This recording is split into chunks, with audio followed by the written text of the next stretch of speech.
أعوذ بالله من الشيطان الرجيم بسم الله الرحمن الرحيم ولا تسبوا الذين يدعون من دون الله فيسبوا الله عدوا بغير علم كذلك زينا لكل أمة عملهم ثم إلى ربهم مرجعهم فينبئهم بما كانوا يعملون۔ اس آیت کریمہ کے اندر تھوڑی سی اس کی وضاحت اور اس کا پس منظر، نبی علیہ السلام کے جتنے بھی دشمن تھے وہ مختلف قسم کے مذاہب کے تھے، کوئی بت پرستی والے، اور اسی طرح کسی نے مکہ کے اندر جو بت رکھے ہوئے تھے 360 والے، اسی طرح مختلف قسم کے، اسی طرح عیسائیت بھی بہت زیادہ موجود تھی اور یہودیت بھی بہت زیادہ موجود تھی۔ تو آپ علیہ السلام کو ان لوگوں نے پیغام بھیجا کہ آپ جو دعوت دیتے ہیں اپنے اکیلے تنہا معبود کی، ہمیں اپنے تنہا معبود کی دعوت مت دیا کرنے، ورنہ ہم آپ کے معبود کو گالیاں نکالیں گے۔ وہ معبود کون ہے؟ سچا اللہ کی ذات ہے، ٹھیک ہے۔ تو نبی علیہ السلام کو جب پتہ چلا تو اللہ تعالیٰ نے حکمت کے تحت یہ آیت نازل کی۔ جب بھی قرآن کی کوئی آیت نازل ہوتی ان لوگوں کو پتہ چل جاتا، وہ اسی تجسس اور اشتیاق کے اندر رہتے کہ ابھی قرآن کا کون سا حصہ نازل ہوا، ابھی قرآن کا، کیونکہ ارادے جو خطرناک کرتے، ٹھیک ہے، تو پھر انہیں تجسس رہتا کہ ابھی ہمارے جو ارادہ ہے اس کے مطابق آیت نازل ہوئی ہے یا نہیں نازل ہوئی۔ تو جب ان لوگوں نے یہ مشورہ کیا، آپس کے اندر بات کی، تو اللہ تعالیٰ نے حکمت کے تحت یہ آیت نازل فرما دی کہ میرے نبی، ہم آپ کو یہ حکم دیتے ہیں کہ آپ نے کسی کے جھوٹے معبود کو گالی نہیں دینی۔ یعنی آپ کو سمجھایا اور ان کو بتایا گیا کہ اگر آپ کسی کے جھوٹے معبود کو گالی دیں گے تو پھر بدلے کے اندر وہ آپ کے سچے معبود کو گالی دے گا۔ تو نبی علیہ السلام کو منع کرنا اور ان لوگوں کو سمجھانا اس آیت کے اندر کیا ہے؟ اس چیز کا بیان ہے۔ اور اسی طرح آپ نے سنا ہوا ہوگا کہ آپ علیہ السلام کی کفالت سب سے زیادہ آپ کے چاچا ابو طالب نے کی ہے، کیونکہ وہ مکے کا سردار بھی تھا اور ان لوگوں کے اندر اس کا ایک بڑا رعب بھی تھا ابو طالب کا۔ تو ایک دن وہ آئے اور آ کر ابو طالب کو، بلکہ پہلے آپس کے اندر مشورہ کیا،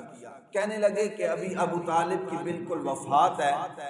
اگر بعد کے اندر ہم نے اس کے بھتیجے کو قتل کیا تو لوگ کہیں گے کہ پہلے تو چاچے کی کفالت کے اندر تھا تو ڈرے ہوئے تھے، ابھی چاچا فوت ہوا ہے تو آ گئے ہیں اس کو تنہا پا کر قتل کرنے کے لیے۔ الیاذ باللہ انہوں نے جو منصوبے ون پونے بناتے رہتے تھے۔ تو ابو طالب کی بالکل آخری زندگی کے اندر آئے اور آ کے کہنے لگے کہ اپنے بھتیجے کو سمجھاؤ۔ تو ابو طالب نے نبی علیہ السلام کو بلایا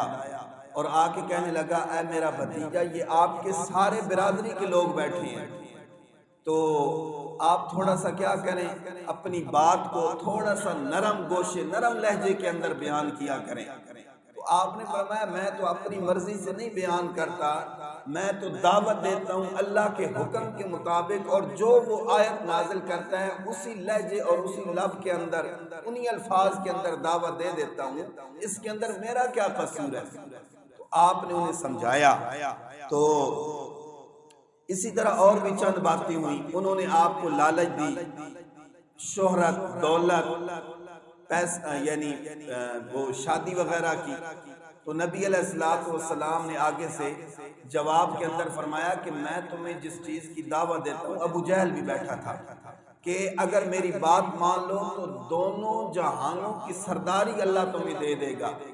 اور دنیا کی مال و دولت کی اتنی برکات اللہ آپ کو عطا فرمائے گی جس کا آپ کو اندازہ نہیں ہے۔ ابو جہل کیونکہ سردار تھا، ان سرداروں کو سرداری کا بڑا شوق ہوتا ہے، تو ابو جہل پھر کہنے لگا اچھا واقعی اگر تیری بات مان لیں تو سرداری بھی ملے گی؟ آپ نے فرمایا ہاں سرداری بھی ملے گی۔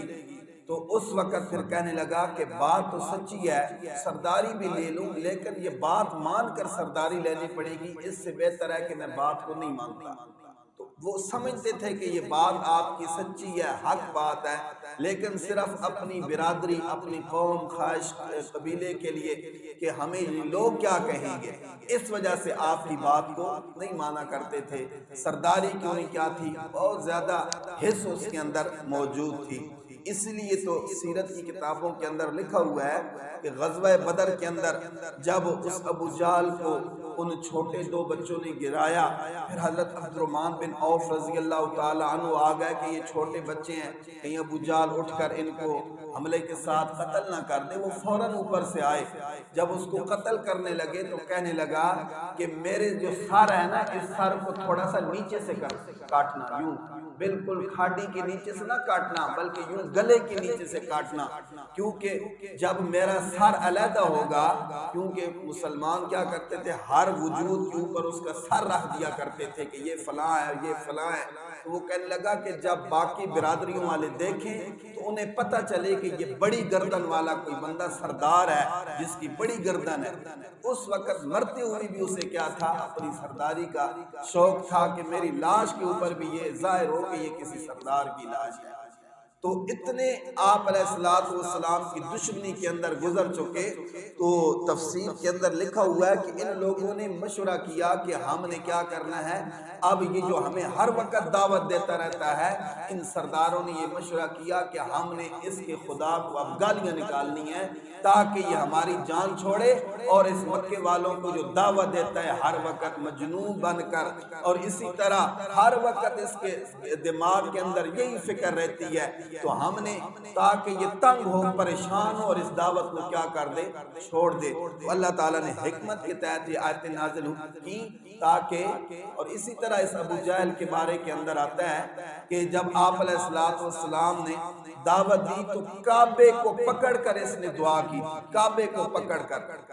کیا کہنے لگا کہ اللہم اجعل ہؤلاء، اے اللہ اگر یہ سچا ہے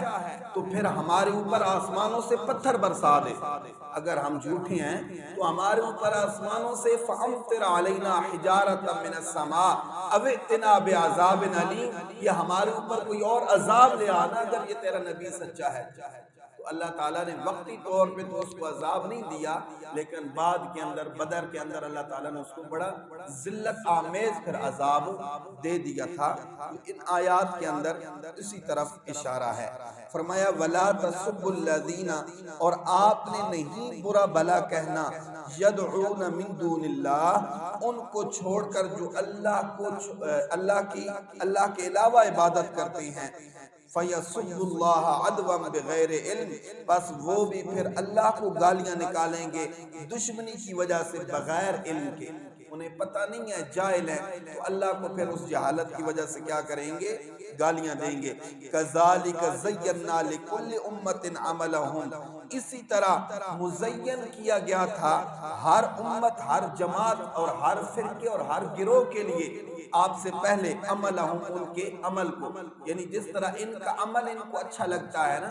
اسی طرح ان سے پہلے بھی کئی فرقے، کئی جماعتیں ایسی آئی ہیں جن کو اپنا اپنا عمل کیا ہوتا ہے، بڑا اچھا لگتا ہے۔ فرمایا ثم الی ربہم مرجعہم، جب یہ لوگ اپنے رب کی طرف رجوع کریں گے پھر اللہ انہیں خبر دے گا بما کانوا یعملون، بسبب ان کاموں کے جو وہ دنیا کے اندر اپنی مرضی سے کرتے رہے ہیں۔ لہذا آپ ان کی زیادہ پرواہ اور ان کی فکر نہ کریں، بس ان کو نارملی ہر وقت دعوت دیا کریں، دعوت دیتے رہیں، اگر ان کے حق کے اندر، ان کے وہ کیا کہتے ہیں نصیب کے اندر ہدایت ہوئی تو ان کو مل جائے گی، وگرنہ آپ کیا کریں، دعوت دیتے رہیں۔ اس آیت کے اندر اللہ تعالیٰ نے حکمت کے تحت آپ کو سمجھایا دعوت دینے کا ایک انداز۔ اللہ تعالیٰ ہمیں صحیح معنوں کے اندر قرآن مجید پہ عمل کرنے کی توفیق عطا فرمائے۔